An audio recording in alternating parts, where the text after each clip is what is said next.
Hi everyone, Ashley here and welcome to another video on my YouTube channel. Today I'm sharing how I made this cute scene-based mug card that features one of Lawn Fawn's newest products from their newest release. It's the Lovely Latté mug die from their Fall/Winter 2021 release. So I'm going to focus a lot of this video on how I put together that mug die, but before I do, I'm going to show how I made some of the other elements of the card that kind of go into the scene building in the background. So I'm starting with this white square of cardstock, and I used a die to cut it out so that it has that really nice stitched edge around the edge. I'm taping it to my brick stencil and then flipping it over so I can apply some ink. I have two colors of red Distress Oxide ink. The first is Fired Brick and the second is Tattered Rose. And I'm using some blending brushes to kind of splatter these on to the background. I guess splatter is not really the right word, but I mean blend them onto the background in sort of a splattery pattern, just sort of little chunks of color here and there with not really any main pattern in mind, but I really just wanted it to look weathered. So I just wanted splotches of each of the colors sort of throughout the panel. So once I've done that, I can realign the stencil, and then I'm going to bring in some Fairy Dust stencil paste. This is also by Lawn Fawn, and I'm just using my palette knife to slowly apply it to the background through the stencil. And this is a very fine stencil, so I'm just making sure to use very gentle motions here and kind of go in the direction of the bricks. So sort of just horizontally along that pattern, just slowly spreading out the paste as I go with that palette knife. And if you haven't seen this before, the Fairy Dust stencil paste is just a clear, glittery paste. So it looks a bit translucent as you're applying it, but once it dries clear and glittery. So it just adds a really nice glittery shimmer effect to whatever color you had beneath. So that is the final panel, and I'm going to put that aside to dry. So now I'm going to go ahead and start working on that mug. I have a panel of blending cardstock here, and I'm just blending on some orange and yellow shades of Distress Oxide inks. For the orange, I have Ripe Persimmon, and for the yellow, I have Mustard Seed. So I'm just using my blending brushes and kind of going back and forth between them. And the idea was that I wanted an orange mug that kind of blended out to yellow, sort of almost like the light was hitting it, and that orange was kind of giving off a yellow vibe. So I'm just, again, going back and forth between the colors just to get a really nice blend, sort of a diagonal fashion, because I wanted that orange to be sort of in the bottom right of the mug. Once that's done, I'm going to have another few pieces of cardstock here that will help me build the mug. And I have my little die cutting machine to cut all these pieces out.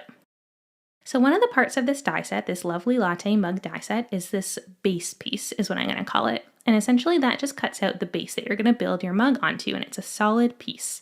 So I cut that out of white, and in general you want to cut that out of whatever color that you're going to be building your outline with. Now this is what I'm cutting out next. So I'm using this die to cut out the outline piece. And what you'll see is that this cuts out the outline of the mug as well as all of the details that go inside. So you kind of get two in one with this die. And this is what I mean with the outline being the same color as the base, because you'll see when I pop out all these little detail pieces from here, I'll be left with a white outline that I can then put onto that base. And you'll want those to be the same color so that when you look at the mug die kind of from the side, you'll see sort of a consistent color there along the edges. Okay, so as you can see, I've just laid that outline piece onto that base of the mug, and we're kind of starting to put this thing together. Next, I'm using that outline die on my blended piece.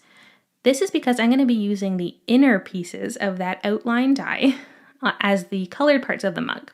So sort of the whole front of the mug, the back of the mug, the handle of the mug, all of those sort of inner puzzle pieces, I'll call them like the detail pieces, those are going to be out of the colors. So you can see here I'm sort of starting to lay them in, and they fit into that outline like a puzzle piece, obviously because they came from the same die. So by using the same die to cut out the white and the colored piece, you end up getting the inner pieces all in white and the outline piece in color as well. And you can always set those aside to use on a future card. So I also wanted that little face detail to be in black. So I just took a little piece of black cardstock, and I'm cutting out just the eyes and the mouth from that outline die and kind of just setting them there, and I'll glue those in later as well. You can keep these white, you can have the little eyes and the mouth be white as well. I just thought that black would help them stand out a little bit more. Okay, so I'm going to start assembling this piece. First, I'm taking that outline and I'm gluing it onto the base. And I'm just using a little bit of liquid glue for this, but you can really use whatever glue you find most comfortable to work with. I do find because this piece is so tiny and thin, it's nice to just add a few little dots of glue here and there, and that sort of, it just adheres it really well.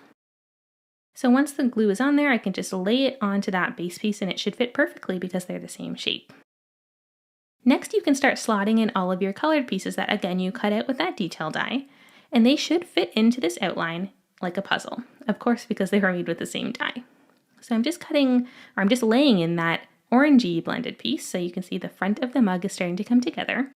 And then I'll lay in the details of the eyes and the mouth. And for these, I'll just add a dab of liquid glue into the little holes where they're meant to slot. And then I'll just use my tweezers to stick those little pieces right in.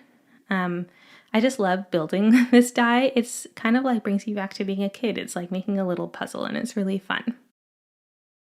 Okay, now I'm sticking in the handle of the mug, and I've already stuck in the back of the mug. So all of those blended pieces that make up sort of the structure of the mug are done.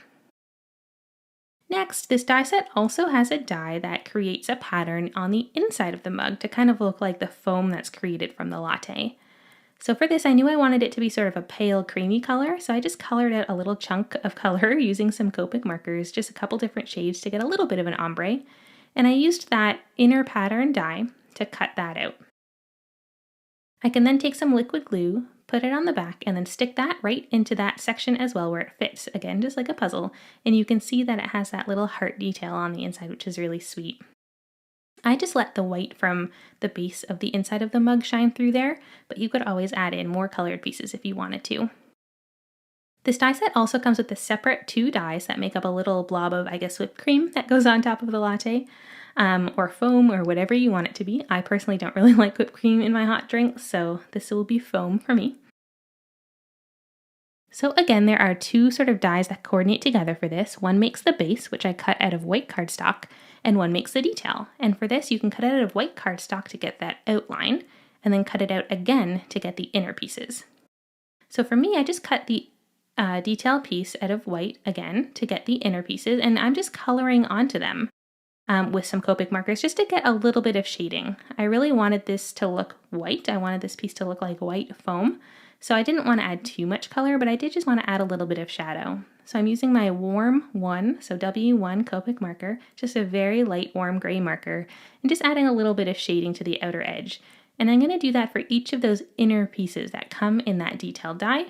And that way you'll see that that little piece of foam that goes on top of the mug has little shading added to each of the detail pieces. So I thought that was a nice touch. The last part of this die is to add the little cheeks. So I just colored a piece of white cardstock with some pink Copic markers and used a couple of the little oval dies that come in this set. Actually, it's one die that has two little oval cutouts, and you can add them onto your piece as the little cheeks, which is just a super cute detail. So again, I just added a little dab of liquid glue behind each one, and then I can stick them right down.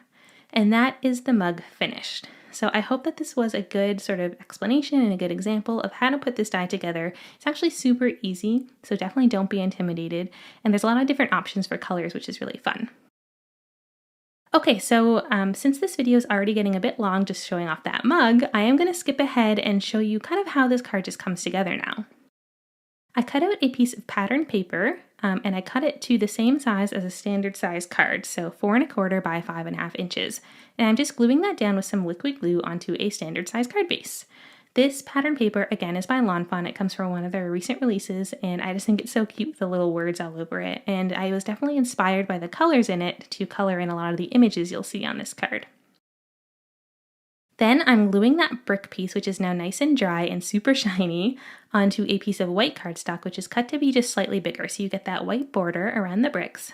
And then I can glue that whole thing down onto the card, right onto that pattern paper, again using some liquid glue. And I'm just placing it towards the top of the card so I'll have room to put my sentiment at the bottom.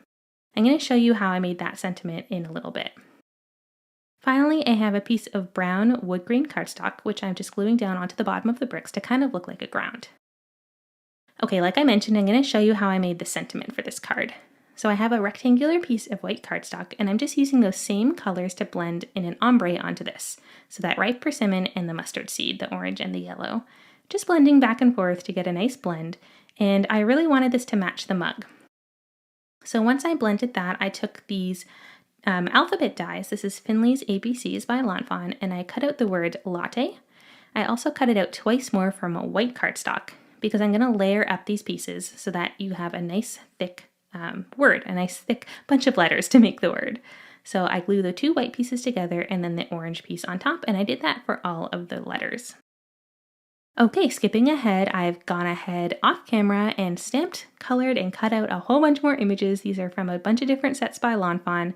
If you want to see exactly which sets all of these come from, check down in the video description below this video where I've listed all of the supplies that I used on this card, including all the stamp set names. So I kind of assembled all of these images where I thought they looked cute to kind of have the mice in a little scene around the mug to look like they're sort of making this latte and maybe enjoying the latte as well. So once I had everything sort of set in place where I wanted it to be, I can come in and just sort of start assembling them onto the card. For anything that I decide I want to be stuck right down onto the bricks, I'm using a little bit of double-sided tape just to make sure it really holds onto that fairy dust stencil paste. For lots of other of the images, I'm using foam squares. So for the mug, I'm using foam squares to make sure it's nice and elevated and give it a little bit of dimension. And I add a few of the other images onto foam squares as well. I kind of go back and forth. Some of the images are stuck straight down, and some of the images are elevated up onto foam. Once all those are down, I can go one by one with these letters and stick them down as well. The last element, by the way, that I did add to this card was that banner with a little sentiment that says, "I love you, So the whole sentiment says, "I love you, a latte." So that is it. That's the finished card. You can see when I turn it in the light, you see that beautiful sparkle from the fairy dust glitter paste. And I just think that this is so cute with the mug in the middle and all the little mice around it, sort of having fun making the latte. So thank you so much for watching. I hope that this video was helpful. If you do want to see more of my cards, make sure to head over to my Instagram account, which is linked down in the video description below. Or check out some of the other videos on my channel. I post every week a new card making video. Thank you so much for watching, and I'll see you next time. Bye!